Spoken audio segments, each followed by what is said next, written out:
I remember that a few years ago, when I very first time to recording myself on camera, did the perfect script, and then I practiced it again and again. When I was thinking then, oh, I'm going to be smash it. Once I press the recording button, I'm just suddenly feeling freeze and feeling unnatural and very awkward moment.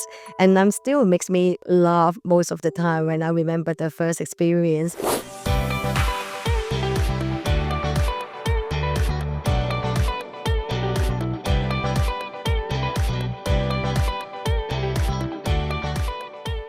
Welcome back to WonderVoice Podcast. Hi, I'm Rachel Wingman, and today I'm super excited because I'm talking about one of the Wonder Wellness experiences, one of my favorite Wonder Wellness, that is a Wonder Voice. And why we are doing here, because we are co-creating a new standard of wellness in digital age world.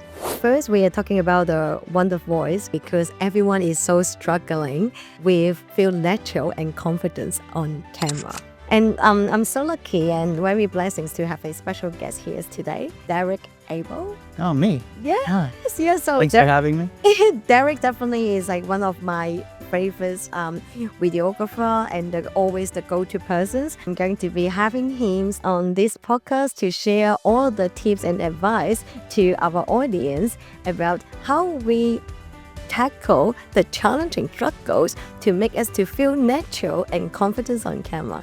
Yeah, hi. Well, thanks for having me, Rachel. I always love your events and always love when we catch up. It's very wholesome and you lead with heart. And it's funny that you were mentioning being awkward on camera or nervous. And right now I'm nervous. I never get over it because it's excitement. It's almost like the unknown. What's going to happen? We don't know. And I'm excited about that. It's actually a fun experience, but some people might take that as the other way and nervous and, oh, let me shy away from it. But it's the same feeling. You're feeling nervous, excitement. It's the same thing. I just look at it with a glass half full. It's repetition. I still get nervous in front of the camera, but it's excitement. So if you do it over and over and over again, you get better at it. It's practice. You're not born knowing how to behave in front of a camera because it's not a natural thing. You have this device, this black box with a lens, and you don't know where that's gonna go. And there's a shame to it, and you don't know if you're gonna say something wrong, and then you look foolish. That's kind of why I think what puts people off of doing it is they're gonna look like idiots basically in front of the camera. You'll get through it and you get better the more you do it. An awkward moment for me in front of the camera, I don't know, there's so many. You get over it, and then editing, you just cut around it. The great thing is people want to see those moments. That's why reality TV is huge, and we want to see the behind the scenes because people want to see those mistakes because that humanizes you. And so include those because that's part of being human. If it resonates, great, but it doesn't matter how you look. And how you look is how you look all the time to everyone in your life. So there's no difference in front of the camera. You don't look worse in the camera. You're just seeing yourself. But if you think 50,000 years ago, even 1,000 years ago, there weren't all these mirrors, these videos, you couldn't see yourself. So you just lived your life. You didn't care. Now we're under a microscope, so people are more aware of how they look, so they think they need to be perfect. It's not the case. So just do it. Yes, 100%. And I really love how the ways you've been reframing it is all about how do you see yourself again. And there was a moment that came back to me. It was awkward on camera. We were back doing Zooms all the time, and I set up a background, but it looked like my real background. Yes. But it was a recorded background. And I filmed myself walking into the room and bringing a cup of tea. Yeah. And so during the Zoom, I was on the Zoom, and I also walked into the room and brought myself tea. But I put the tea just off camera. So then when I put it down and I walked out of the room, I picked up the tea. So there was two of me on camera.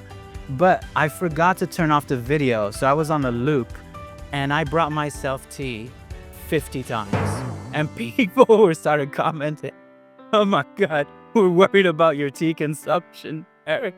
how much tea for you drink? You got it. But it was fun. Like it humanized me, and people were laughing about it. So it's cool. As long as you can laugh about yourself, then you're all good. I wouldn't say like it's the mistake, but it's try and error, right? Yeah. And try and error, you keep learning and then upgrading your skills. What's the biggest myth about looking good and sound good on video? People still have a 1, 2, 3, 4, 5 list to do, right? Yeah. To follow.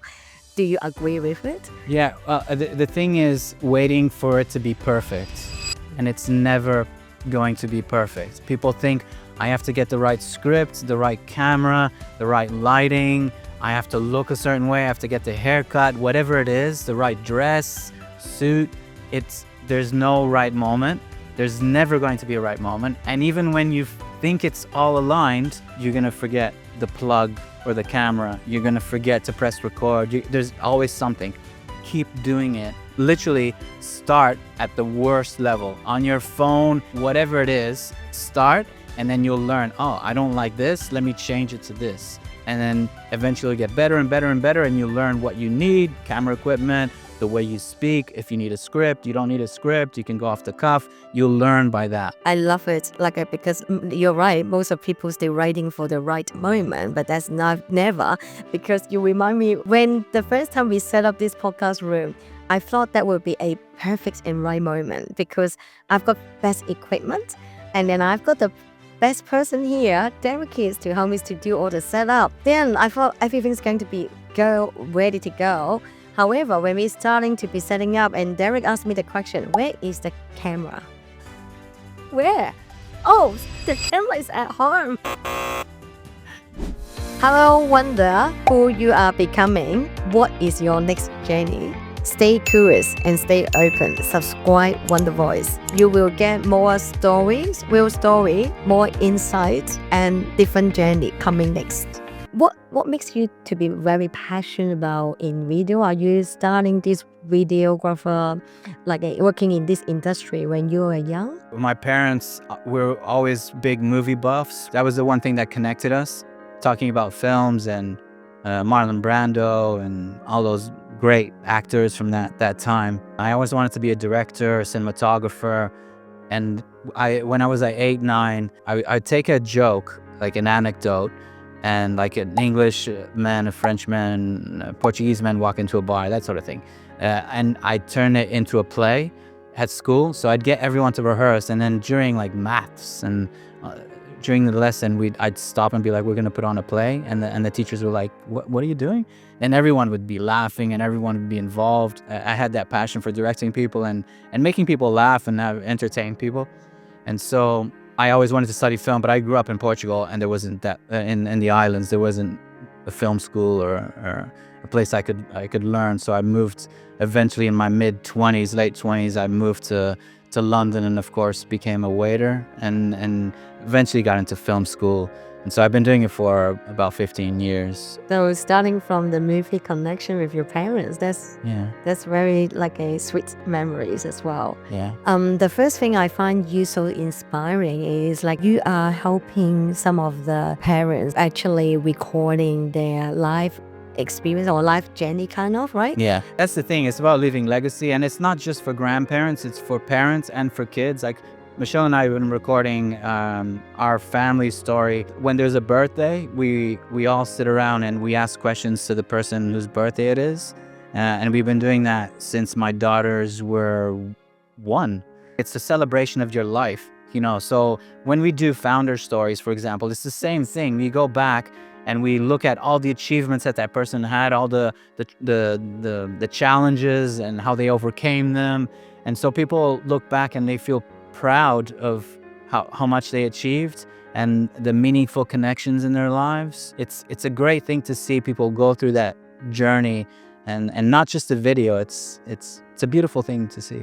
Yeah. I really love it because it's about the celebration. It's more about yes, you have been done that, you went through and you did that, and what makes you to become who you are today. One last question I really want to ask. How about you share 3 just practical tips, 2 mistakes to be avoid, and one quick reminder for the people when they maybe set up the video or set up the podcast for themselves. Yeah. Advice I would give is start with the scripted content. There are apps that you can use to film and read a script.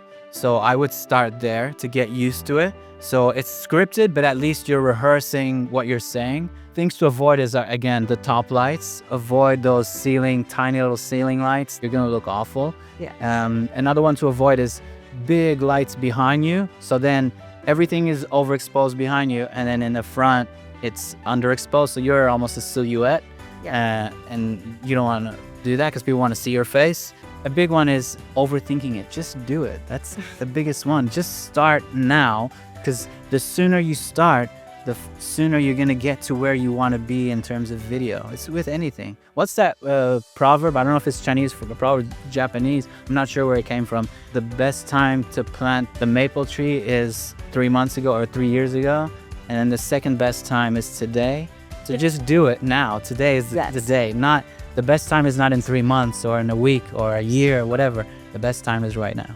Before we say goodbye, then I want to be like I share. Actually, we are going to have one of the mini podcast open mic workshop. Derek is going to be showing us how to doing the selfie video, even not using any expensive equipment like this. We're just probably using one of our phone, right? Yeah. And then you can still create a quality video because it's all about juicy content. Yeah, exactly. I've been running these workshops online. A lot of people have joined, very successful online, but in person, you actually get to be more hands-on. So I can show you how to change the settings on your phone, and I'll show practically how to set up the lights, and I'll give you tips on the best mics to use, aspect ratios, your color, the lighting, and even editing tips. And yeah, so it should be fun because it's in person.